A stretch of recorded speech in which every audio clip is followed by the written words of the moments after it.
Votre médecin vous a adressé dans un de nos services d'imagerie pour réaliser une radiographie. Cet examen nécessite une ordonnance précisant notamment la région anatomique et les raisons de l'examen. Ces informations sont essentielles pour valider sa réalisation, choisir les incidences et pour l'interprétation par le médecin radiologue qui pourra éventuellement vous proposer une exploration plus adaptée à votre cas. La radiologie conventionnelle utilise de faibles doses de rayons ionisants ou rayons X. Ces rayons traversent le corps et sont recueillis par un détecteur pour obtenir une image dont les contrastes, du noir au blanc, dépendent de l'épaisseur et de la nature des tissus traversés. Les poumons apparaissent en noir et les os en blanc. Même si la quantité de rayonnement ionisant est faible, une attention particulière est apportée aux enfants et aux femmes enceintes en raison d'une sensibilité accrue au rayonnement ionisant. Si vous êtes enceinte ou que vous pensez l'être, il est important de le signaler avant l'examen.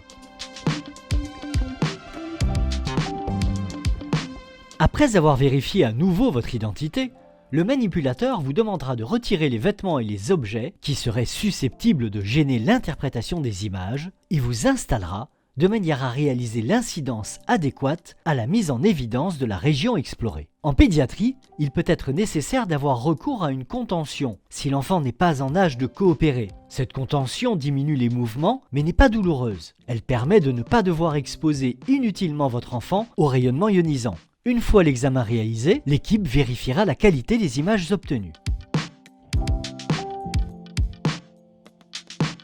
Après l'examen, le médecin radiologue fera l'interprétation de vos radiographies. Certaines d'entre elles peuvent nécessiter un temps d'analyse plus long ou une deuxième lecture par un autre médecin radiologue, ce qui explique que l'examen ne peut pas toujours vous être remis immédiatement après sa réalisation.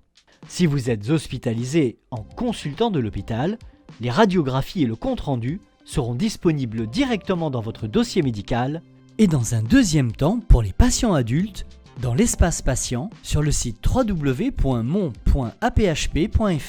N'oubliez pas de montrer ce dossier à votre médecin lors de votre prochaine consultation.